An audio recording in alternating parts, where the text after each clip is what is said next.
ಅವನ ಬುದ್ಧಿವಂತಿಕೆಗೆ, ಅವನ ಬುದ್ಧಿಗೆ ಲೋಕದಲ್ಲಿ ಸರಿಸಮನಾದ ಜೀವಿ ಮತ್ತೊಂದಿಲ್ಲ. ತಂತ್ರಜ್ಞಾನದಿಂದ ಆಕಾಶ ಕಾಯವನ್ನು ತಲುಪಿ ಚಂದ್ರನಲ್ಲಿ ಕಾಲಿಟ್ಟ ಬುದ್ಧಿವಂತಿಕೆ ಮಾನವನದು. ಆದರೆ ಎಷ್ಟಿದ್ದರೂ ಇನ್ನಷ್ಟು ಮತ್ತಷ್ಟು ಬೇಕೆಂಬುವ ಹಂಬಲ ಮಾನವನದು. ಮೆದುಳಿನಿಂದ ಯೋಚಿಸಿ ತನ್ನ ಕೆಲಸ ಕಾರ್ಯಗಳನ್ನು ಮಾಡುವುದು, ಆಸೆ ಆಕಾಂಕ್ಷೆಗಳನ್ನು ಈಡೇರಿಸಿಕೊಳ್ಳುವುದು ವೈಜ್ಞಾನಿಕ ಹಾಗೂ ಪ್ರಾಕೃತಿಕ ಪ್ರಕ್ರಿಯೆ.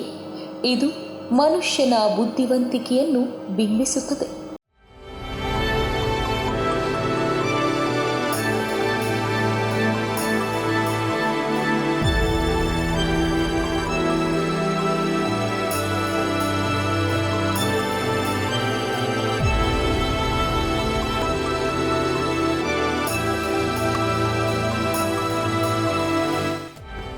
ಆದರೆ ಬುದ್ಧಿವಂತಿಕೆಯನ್ನೇ ಕಳೆದುಕೊಂಡು ಜನಿಸಿದವರ ಪರಿಸ್ಥಿತಿ ಏನು ಎಂಬುದರ ಬಗೆಗೆ ಎಂದಾದರೂ ಯೋಚಿಸಿದ್ದೀರಾ?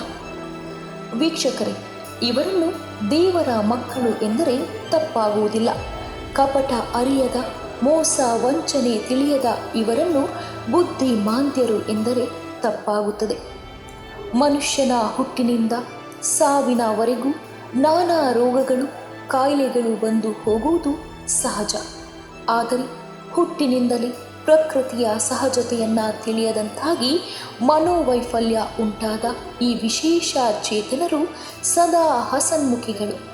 ಪರಸ್ಪರರಲ್ಲಿ ಭೇದ ಭಾವವಿಲ್ಲದೆ ಎಲ್ಲರೂ ಒಟ್ಟುಗೂಡಿ ಸಂತಸದ ವಾತಾವರಣವನ್ನು ನಿರ್ಮಿಸುವುದಷ್ಟೇ ಇವರ ಮೆದುಳಿಗೆ, ಬುದ್ಧಿಗೆ ಬರುವ ಯೋಚನೆ.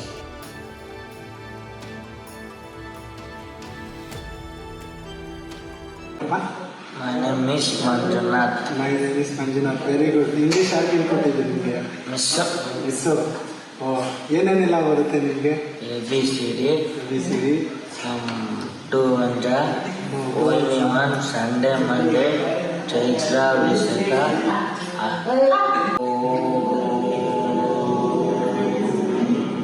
Vakratunda.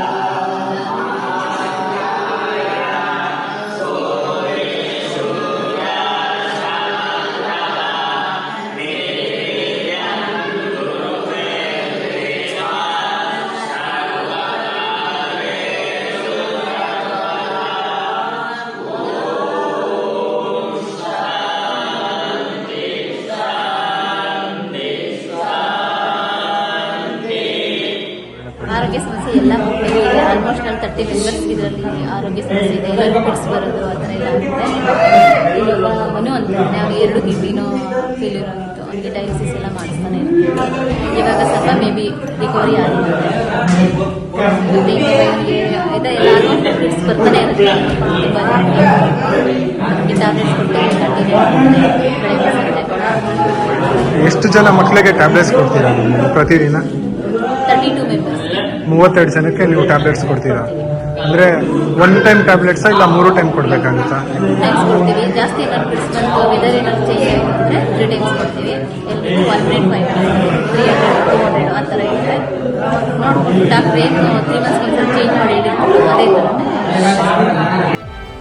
ಇವರನ್ನು ಬುದ್ಧಿಮಾಂದ್ಯರೆನ್ನುವುದು ಎಷ್ಟು ಸರಿ ಎಂಬುದು ಬುದ್ಧಿಶಾಲಿಗಳಾದ ನಾವು ಯೋಚಿಸಬೇಕಾದ ವಿಷಯ.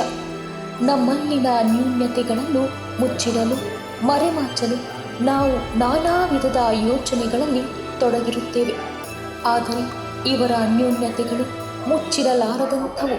ದೇಹದಲ್ಲಿ ಆಗುವ ವ್ಯತ್ಯಾಸಗಳನ್ನು ಅರಿಯಲಾಗದ ಪರಿಸ್ಥಿತಿಯಲ್ಲಿ ಇವರನ್ನು ಅನಾಥರನ್ನಾಗಿ ಮಾಡಿ ಹೋದ ಪೋಷಕರ ಕಣ್ಣಿಗೆ ಇವರು ನಿಷ್ಪ್ರಯೋಜಕರು, ಅಸಹಾಯಕರಷ್ಟೆ.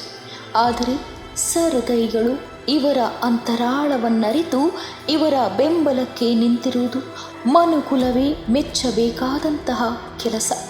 ಅಂತಹ ಕೆಲಸವನ್ನು ಈ ಸಂಸ್ಥೆ ಮಾಡುತ್ತಿದೆ. ಕಳೆದೆರಡು ದಶಕಗಳಿಂದ ಇವರ ಸೌಕರ್ಯ ಮಾಡುತ್ತಾ, ಇವರಿಗೆ ಅವಶ್ಯಕ ಔಷಧೋಪಚಾರಗಳನ್ನು ನೀಡುತ್ತಾ, ಇವರನ್ನು ಸಾಕಿ ಸಲಹಿದ ಸಂಸ್ಥೆಯ ಮುಖ್ಯಸ್ಥರಿಗೆ, ಸಿಬ್ಬಂದಿಗಳಿಗೆ ಹೃದಯ ತುಂಬಿ ಧನ್ಯವಾದಗಳು ತಿಳಿಸುತ್ತದೆ TV11 ಕನ್ನಡ ವಾಹಿನಿ.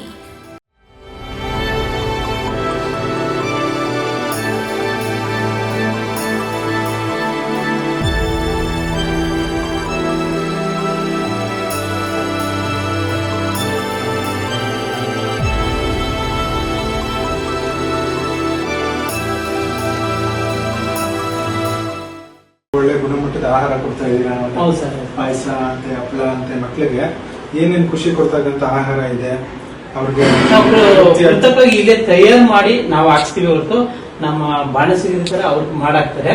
ನಾವು ಈಚೆ ಔಟ್ ಫುಡ್ ತಗೊಳಲ್ಲ, ಔಟ್ ಸೈಡ್ ಫುಡ್ ತಗೊಳೋದೇ ಇಲ್ಲ. ಏನಿದ್ರು ನಮ್ಗೆ ಇಲ್ಲೇ ತಯಾರು ಮಾಡೋದು, ಇಲ್ಲೇ ಮಾಡಿಸೋದು ಅಷ್ಟೇನೆ. ಬೆಳಿಗ್ಗೆ ಒಂದು ಟಿಫನ್ ರೆಡಿ ಮಾಡ್ಬೇಕಂದ್ರೆ ಒಂದು 500 ರೂಪಾಯಿ ಖರ್ಚಾಗುತ್ತೆ. ಮತ್ತೆ 3 ಟೈಮ್ ಇಂದನೂ ಒಂದು 1200 ರೂಪಾಯಿ ತನಕ ಖರ್ಚಾಗುತ್ತೆ. 1200 ರೂಪಾಯಿ ತರಕಾರಿ ಏನು ರಾ ಮೆಟೀರಿಯಲ್ಸ್ ಅಷ್ಟು ಬೇಕಾಗುತ್ತೆ. ಅದಕ್ಕೆ ಗ್ಯಾಸ್ ಪರ್ಚೇಸ್ ಮಾಡ್ಕೊಬೇಕಾಗುತ್ತೆ. ಗ್ಯಾಸ್ ತಿಂಗಳಿಗೆ ಏನಿದ್ರು 8 ಗ್ಯಾಸ್ ಬೇಕಾಗುತ್ತೆ. ಹೌದು, ತಿಂಗಳಿಗೆ 8 ಗ್ಯಾಸ್ ಬೇಕಾಗುತ್ತೆ. ಆಮೇಲೆ ಡೈಲಿ ಒಂದು ಮೂಟೆ ಅಕ್ಕಿ ಬೇಕು. 25 ಕೆಜಿ ಅಕ್ಕಿ ಹಾಕ್ಬೇಕು. ಒಂದು ಮೂಟೆ ಅಕ್ಕಿ ಬೇಕೇ ಬೇಕು. ಎಲ್ಲ ಒಟ್ಟಾರೆ ಸೇರಿ ಒಂದು 5ರಿಂದ ಎಲ್ಲ ಒಟ್ಟು ಸಿಬ್ಬಂದಿ ಎಲ್ಲ ಸೇರಿ 62 ಜನ ಇದ್ದಾರೆ. 62 ಜನ ಅಂದ್ರೆ ನಿಮ್ಗೆ ಅದರಲ್ಲಿ ಖರ್ಚು ಬರ್ತಕ್ಕಂಥದ್ದು ಎಲ್ಲ ದಿನಸಿ ಎಲ್ಲ ಸೇರಿ ಒಂದು 5 ರಿಂದ 6 ಸಾವಿರ ಖರ್ಚು ಬರುತ್ತೆ ಅಂತ ಹೇಳ್ತೀರಾ? 3 ಟೈಮ್ಗೂ ಸೇರಿ. ಸರ್, ನಮ್ಗೆ ಮಕ್ಳಿಗೆ ಜಾಸ್ತಿ ಬರೋದೇನೆ ಒಂದು ಮೆಡಿಕಲ್ದೇ ಜಾಸ್ತಿ ಬರುತ್ತೆ.